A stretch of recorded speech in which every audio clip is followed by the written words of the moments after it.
तो हेलो दोस्तों, तो आपका शुभम आ गया है बिजनेस का नया ज्ञान लेकर के। इस वीडियो में हम एक नए बिजनेस के बारे में बात करेंगे। तो आज के बिजनेस के बारे में बात करेंगे शार्क टैंक के एक जाने माने बिजनेस के बारे में, जैसे कि जो कि आए थे हमारे शार्क टैंक में, जिसका नाम है ज़ोरको। ज़ोरको एक फूड रेस्टोरेंट ब्रांड है जिसका फाउंडर्स जो है आनंद नहर और अमृत नहर, जो कि दोनों भाई भाई हैं। और बता दें कि ये क्यूएसआर टाइप के हैं, क्विक सर्विस रेस्टोरेंट टाइप के बिजनेस हैं, जो कि मतलब शॉर्ट मतलब स्नैक्स टाइप के फूड ये प्रोवाइड करते हैं, जो कि बहुत ही क्विकली बन जाते हैं। तो इन फाउंडर्स की इन्होंने बहुत ज़ोरदार शुरुआत की थी जब भी शार्क टैंक में आए थे, कि मैं पिच देख करके हैरान हो गया था। तो इस पिच को देखने के बाद मैं एक ही बात मैं बोलूँगा, खुद ही को कर बुलंद इतना कि तकदीर से पहले खुदा बंदे से खुद पूछे कि तेरी रज़ा क्या है।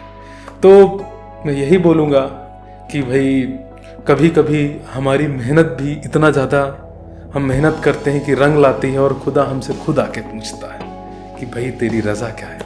चलिए इसी के साथ हम बढ़ते हैं अपने अगले सेक्शन में, that is a background of the founders. तो उन्होंने शुरुआत कैसे की, तो इनका बैकग्राउंड की बात करें तो इनके मेन को फाउंडर जो है आनंद नहर है, और इन्होंने इनका एजुकेशन बैकग्राउंड की बात करें तो ये 2016 के पास आउट है। और इन्होंने 2016 के बाद से इन्होंने इन्वेस्टिंग काफ़ी चालू कर दी। इन्वेस्टिंग मतलब कि वेंचर्स फंड्स में, जैसे कि ये शेयर्स मार्केट में बड़ा ही इंटरेस्टेड थे। और तो इन्होंने अपने दोस्त से 10 लाख रुपए लेकर के खुद के भी पैसे लगाए, जिससे कि इन लोगों ने शुरुआत में काफ़ी पैसे बनाए। जैसे कि इनके हिसाब से तो इन लोगों ने 4-5 करोड़ रुपए इन्होंने स्टॉक मार्केट से ही बनाए शुरुआत में। और इसके बाद मैं बात करूं तो ये एक मारवाड़ी फैमिली के बैकग्राउंड से आते हैं, और जो कि Gujarati family, you know the business families background. उनके फूड डेस्क में भी वो सारे लोग जब इकट्ठा होते हैं तो वो काफ़ी बिजनेस के बारे में बात करते हैं। And that's really impressive for the India which is in the next 10 year. अगर इतना ज़्यादा आप बढ़ने वाले हो तो ऐसी बिजनेस फैमिलीज बहुत सारे बिजनेस और इकोनॉमी क्रिएट करने वाली है इस देश में। तो इनिशियल सोर्स ऑफ इन्वेस्टमेंट इनका शेयर मार्केट का ही पैसा था, जो कि इन्होंने लगाया इस पर, अपने बिजनेस पर। तो बढ़ते हैं नेक्स्ट सेक्शन में, बिजनेस और फाइनेंशियल पर, कि इनके बिजनेस मॉडल क्या है, एसओपी क्या है।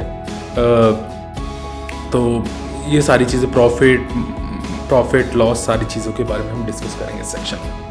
तो पढ़ते हैं। तो इनका एसओपी मतलब स्टैंडर्ड ऑपरेशनल प्रोसीजर, जो कि मतलब जिस प्रिंसिपल पर इनका बिजनेस चलता है। तो इनका एसओपी है शेफलेस बिजनेस मॉडल।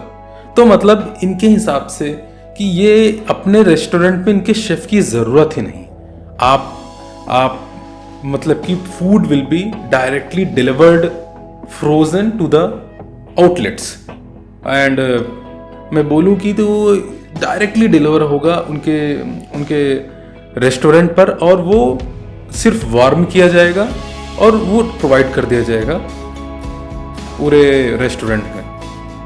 तो इसी तरह, और ये this is not a new actually. आपको लग रहा होगा कि मतलब कि बासी खाना, मतलब कि स्टेल फूड कैसे हम कस्टमर को सर्व करते हैं। ये हर रेस्टोरेंट पे होता है, चाहे वो KFC हो, चाहे माइकडी हो, वो हर रेस्टोरेंट की वैसा रेस्टोरेंट पे होता है ज़्यादातर, मतलब कि जो कि इस तरह के फास्ट फूड प्रोवाइड करते हैं। तो इसी तरह ये भी ये कह रहे हैं कि हमारा जो एसओपी है वो हम शेफलेस मॉडल है, हम डिलीवर करेंगे, और उसकी जो शेल्फ लाइफ होगी 1 ईयर से ज़्यादा। तो ऐसा है। तो और बिजनेस मॉडल की बात करें तो इनका अभी का बिजनेस मॉडल ऐसा है कि मतलब ये फ्रेंचाइजी पे टारगेट कर रहे हैं और एक्सपेंशन के बारे में सोच रहे हैं। तो इनका मेनली जो प्रॉफिट आता है वो फ्रेंचाइजी से आता है। इनके ज़्यादातर आउटलेट्स हैं वो फ्रेंचाइजी हैं। तो इनके करीबन आनंद नहर के हिसाब से इनके जो को फाउंडर हैं, उन्होंने 17 मंथ्स में 150 आउटलेट्स खोले हैं, और उसमें से you can say the more than 97% are the franchisee only. So like that, so this is their business model. This is how they earn their profit actually.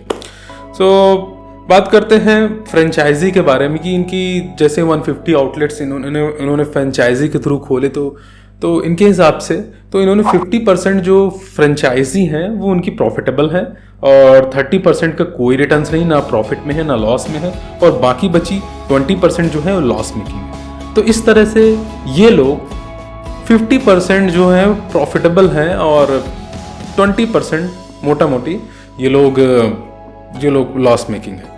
तो इसके बावजूद भी they are earning around 1 crore का turnover है इनका पूरे साल का। पिछले साल इन लोगों ने किया है इसका टर्नओवर। और अब मतलब कि बात करते हैं पर यूनिट इकोनॉमिक्स के बारे में, जो कि फ्रेंचाइजी पर फ्रेंचाइजी मतलब तो कैसे फ्रेंचाइजी अर्न करेगी, कितना इन्वेस्टमेंट होगा, कितना रिटर्न ऑफ इन्वेस्टमेंट कितने टाइम पे आएगा, ये सारी बातें करते हैं। तो इनके फ्रेंचाइजी जो है 8 to 9 लाख रुपीज़ आपको इनिशियल इन्वेस्टमेंट करनी पड़ेगी फ्रेंचाइजी पर। तो ये प्रोवाइड करेंगे, ये मतलब कि रेस्टोरेंट पूरा गाइडेंस देंगे, रेस्टोरेंट में इंस्ट्रूमेंट्स देंगे, सप्लाई करेंगे, सारी चीज़ें ये करेंगे। और फिर आपका जो ये लोग बोलते हैं आपका टर्नओवर जो होगा पर मंथ को 3 से 3.5 लाख का टर्नओवर होगा, और जिसमें कि 50% ग्रॉस मार्जिन होगी। मतलब कि 1,80,000 रुपये ग्रॉस मार्जिन होगा, जिसमें कि जितनी भी चीज़ें हैं जैसे कि तुम्हारा वो मतलब कि मटेरियल कॉस्ट और इलेक्ट्रिसिटी कॉस्ट और सारी चीज़ें हटा करके 25% नेट मार्जिन। और इनका जो रिटर्न ऑफ इन्वेस्टमेंट होगा वो पूरा 1 साल में निकल के आएगा। मतलब जो आपने 8-9 लाख रुपए लगाए थे इनिशियल इन्वेस्टमेंट में जो है तो फ्रेंचाइजी को ख़रीदने के लिए, वो 1 साल में निकल करके आए। तो ये रहा फ्रेंचाइजी मॉडल, जो इनका बिजनेस मॉडल है, जिससे कि बिजनेस चल रहा है ज़ोरको का। तो ये रहा। तो आगे बढ़ते हैं कि मेरा पॉइंट ऑफ व्यू क्या है, मेरा टेक क्या है। मेरा टेक है कि मतलब कि जैसे कि शार्क टैंक में पीयूष बंसल ने बोला भी था कि मतलब कि आपको पर यूनिट इकोनॉमिक्स में फोकस करना चाहिए। मैं तो इस बात पे एग्री भी करता हूँ कि मतलब कि they should focus on the only the per unit economics of their business. Suppose मेरा मतलब पर यूनिट इकोनॉमिक्स का करने का मतलब है फ्रेंचाइजी, तो they should target on their means because 50% of their franchisee are useless for them, because मतलब कि 30% जैसे कि मैंने बताया थोड़ी देर पहले कि 30% विदाउट टर्नओवर है, मतलब कि विद नो रिटर्न्स है, 20% है लॉस में। तो इसी तरह है। तो मैं यही बोलूँगा कि इनको 50% इनकी आधी फ्रेंचाइजीज हैं जो कि मतलब कि एक तरह से निगेटिव कंट्रीब्यूशन दे रही हैं इनके में, तो उनको फोकस करना चाहिए पर यूनिट इकोनॉमिक्स में। तो इसके बजाय कि मतलब सोचना मतलब कि इन्होंने सेकंड पॉइंट में इन लोगों ने बोला था कि मतलब कि they will start with the funding which they will receive from the shark tank. वो अपना खुद आर्ट वेंचर खोलेंगे, कुछ किसी चीज़ को एक्वायर भी करना चाहते हैं, एक्सपेंशन करना चाहते हैं, और भी बहुत सारी चीज़ें करना चाहते हैं, वेंचर कैपिटल फंड भी खोलना चाहते हैं। तो मैं ये कहूँगा कि you are just distributing your focus actually, कि मतलब आप फोकस को डिस्ट्रीब्यूट कर रहे हो। जैसे कि पेटीएम ने किया कि मतलब उनका मेन बिजनेस मॉडल था कि मतलब आप यूपीआई में आप स्टार्ट करते हो, बट उन्होंने फोकस जो लगाया Paytm money, Paytm mall, Paytm ये, पेटीएम वो, सब चीज़ में फोकस लगा। तो मेरे हिसाब से कि आपको फोकस आपके बिजनेस मॉडल पे होना चाहिए, जिस चीज़ से आप शुरुआत कर रहे हो। आपका फोकस ये नहीं होना चाहिए हम ये भी कर लें, वो भी कर लें, वो भी कर लें। आपको फोकस सिर्फ एक प्रॉब्लम सॉल्व करने के ऊपर होना चाहिए। तो मेरा ज़ोरको ब्रांड के लिए सिर्फ एक कमेंट है कि मतलब आप मतलब कि अपना फोकस डिस्ट्रीब्यूट मत कीजिए दूसरी चीज़ें में। आप अभी भी स्टार्ट हुए हो, मे बी 17 मंथ्स पहले, मे बी 2 ईयर्स पहले आपने स्टार्ट किया है, तो मतलब आपको मेन फोकस होना चाहिए कि भाई हमें ये बिजनेस मॉडल कैसे स्ट्रॉन्ग करना चाहिए। तो मेरा यही है। बाकी मुझे एनर्जी जो आनंद नहर की जो मेन को फाउंडर, उनकी एनर्जी बहुत अच्छी लगी, बहुत ही एम्बिशियस थे। तो जैसे कि अमिन गुप्ता ने कहा भी कि मतलब कि या तो तुम फोड़ोगे या तो फटोगे।